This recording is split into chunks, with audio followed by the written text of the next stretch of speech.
how to fix Instagram not login problem easily and fast. Hello guys, so first thing you want to do is open the settings on your phone, go to the apps manager and then open the apps right here. On this page you will find all the apps that you have on your phone.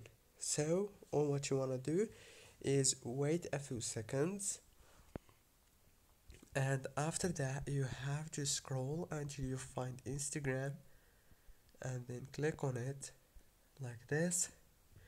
Click on this option to stop running the app in the background of your phone, and after that click on storage, click on clear data, clear cache, go back, click on the power usage details,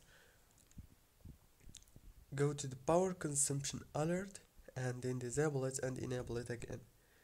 That's it guys, don't forget to like, subscribe.